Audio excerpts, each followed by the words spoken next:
তোমাদের কাছে কোনো ফাসিক, কোনো দুরাচারী, কোনো পাপাচারী, কোনো মুখ পাতলা লোক একটা খবর নিয়ে আসছে, এই খবরের উপর সিদ্ধান্ত নিয়ে তুমি অ্যাকশনে যাও না। আপনার মা বউয়ের বিরুদ্ধে কিছু বলল, আপনি বউরে বকা শুরু করে দিলেন, অথবা বউ মায়ের বিরুদ্ধে কিছু বলল, আপনি রাগ করে বসে থাকলেন, সিদ্ধান্ত নিয়ে নিলেন না।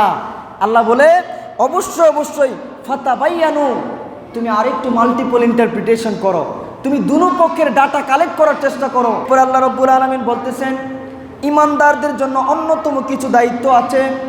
ও ইমানদারেরা, ইন জাআকুম ফাসিকুম বিনাবাইন ফাতাবায়ানু আন তুসিবু কওমান বিজাহালাতিন ফাতুসবিহু আলা মা ফাআলতুম নাদিমিন।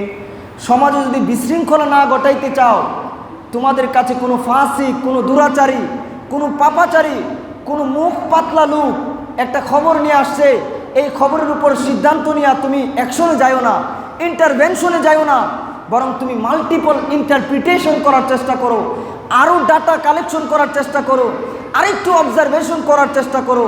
উদাহরণস্বরূপ কোনো বন্ধু আসছে, আরেক বন্ধুর নামে বদনাম বলছে, আপনি ওই বন্ধুর 14 গোষ্ঠীরে বকা শুরু করে দিলেন, ওই বন্ধুর সাথে সম্পর্ক নষ্ট করে ফেলার সিদ্ধান্ত নিয়ে নিলেন।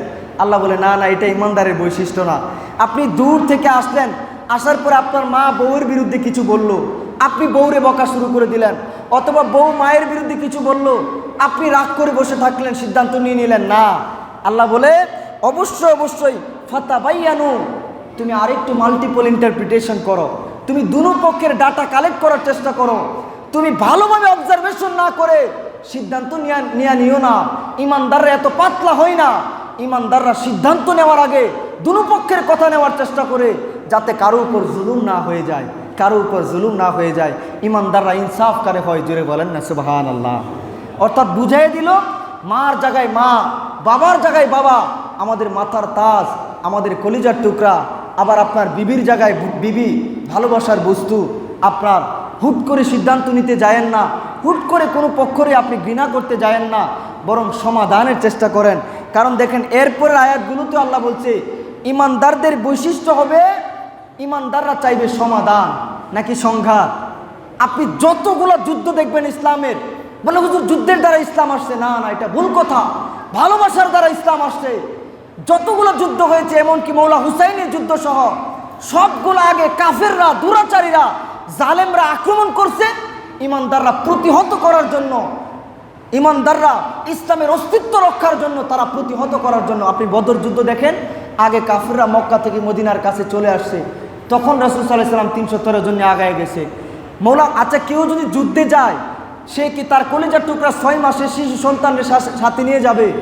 সে কি তার আদরের বিবির সাথে নিয়ে যাবে? মৌলা হুসেইন যুদ্ধ করতে যায় নাই, উনি দাওয়াতে গিয়েছেন, কিন্তু ওই দুরাচারীরা আক্রমণ করে বসছে, ওই দুনিয়া লোভীরা আক্রমণ করে বসছে। এজন্য ইমানদাররা সংঘাত চাইবে না, ইমানদারেরা আক্রমণ চাইবে না, ইমানদারেরা সংঘাত চাইবে না, ভালোবাসা দ্বারাই তারা হক আদায় করার চেষ্টা করবে। আল্লাহ তাআলা আমাদেরকে বুঝার তৌফিক দান করুক, সকলে বলেন আমিন। দুই ভাই ঝগড়া লাগছে, দুইটা মানুষ ঝগড়া লাগছে, আপনি না দেখে মার দূর থেকে বললেন, বুঝা গেল আপনার ইমানে ঘাটতি আছে, ইন্না লিল্লাহ, আপনি এখনো যথেষ্ট মুখ পাতলা মানুষ, আপনার ইমানে যথেষ্ট ঘাটতি আছে, আস্তাগফিরুল্লাহ। ইমানদারের বৈশিষ্ট্য হবে ঝগড়াটা বন্ধ করার চেষ্টা করা। যখনই তোমার দুই মুমিন ভাই ঝগড়া লাগছে, তোমার কষ্ট লাগতে হবে, তাড়াতাড়ি গিয়ে ঝগড়াটা বন্ধ করার চেষ্টা করতে হবে। এটাই হলো ইমানের দায়িত্ব। আল্লাহ তাআলা আমাদেরকে বুঝার তৌফিক দান করুক, বলেন আমিন।